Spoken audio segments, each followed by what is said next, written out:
Have you watched my previous video about top 10 business analyst resume mistakes?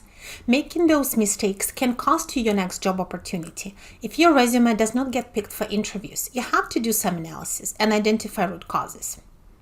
Today we will talk about the biggest mistake ever, regardless of the job you're applying for: misinterpreting yourself on your resume.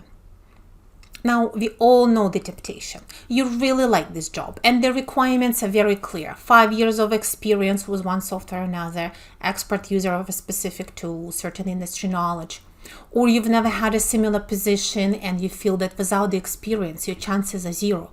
Or perhaps you have an employment gap and you don't want to explain it. Is this good enough reason to include fake information on your resume? Here is a reality check. Most of what you claim can easily be checked. If I'm interested enough in you after a quick glance on your resume, I will do at least two things: Google you, search you up on LinkedIn. Now, we won't talk too much about your internet persona in general. If you're watching this video, you must already know about the importance of protecting your personal identity on the internet and not posting anything you might regret on social media. If anything of a scandalous nature comes out, your resume will be out of the window immediately. Let's just focus on your professional persona, your LinkedIn profile. Now, I'm assuming you have one. If you don't, then you must be really special in your field or a secret expert, and in that case, you don't need my advice. A good hiring manager will look for at least a few things in your LinkedIn profile. What is your tagline? Does it match what you say your career aspirations are? The hiring manager wants to know whether you are serious about this job and this career direction. If your resume says, looking for a challenging business analysis position, and your LinkedIn tagline says, a successful YouTube marketer, why should anyone consider you committed to the business analysis job you're applying for? Next question is, do your job positions and employers in your profile match your resume? If not, you just blew the integrity test. I would usually suspect that your profile on LinkedIn is more truthful and that you've adjusted your resume to fit the occasion. Now, if your previous employer changed their name or was acquired by another company, then just mention it. Adding hyperlinks to previous employers' websites make it easier for the person reviewing your resume. I'm always grateful for that.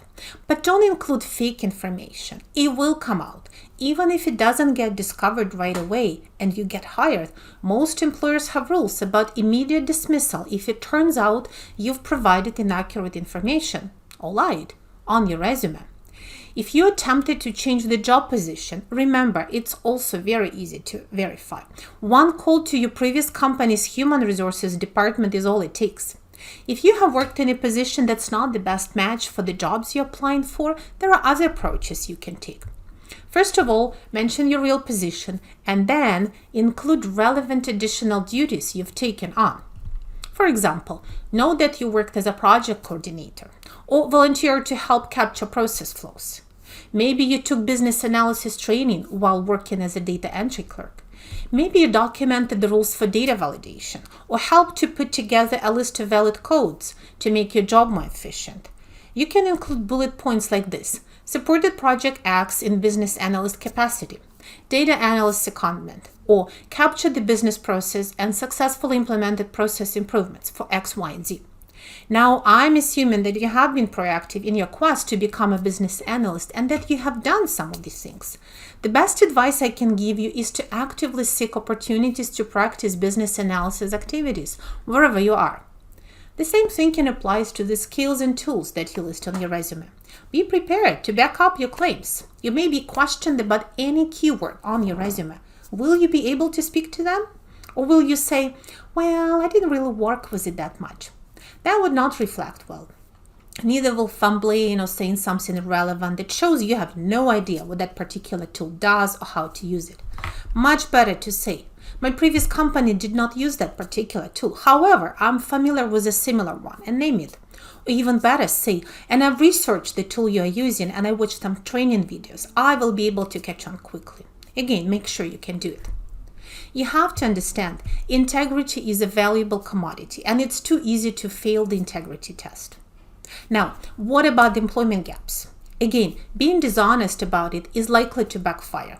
If you had a gap for family reasons or because you moved to a different country, it's a legitimate reason for time off. Or if you lost your job and couldn't find another position for a while, then focus on the constructive steps you've taken during that period. Have you taken any classes, learned new tools, attended webinars, got certified? What have you done to increase your value as a professional? Needless to say, it's a very good idea to actually do that if you find yourself in between jobs. Volunteer for nonprofit organization or educational institution, freelance, create content, come up with other business ideas. As soon as you find yourself in an unplanned employment gap, think of how to use it to your advantage, and then explain what you've done and list your accomplishments in your resume. Show that you are proactive, resilient, and hardworking. If you find this part difficult, get help from a career coach or an experienced recruiter. Above all, don't risk blowing a good job opportunity by sending in a false resume, because the truth will eventually come out. It's not worth it. If you need any more persuasion, put yourself in the shoes of the person doing the hiring. What would you do in their place? I am Yulia, author of the book Business Analyst, A Profession and a Mindset. If you are interested in more career advice or business analysis best practices, subscribe to my channel. Why change? And until next time.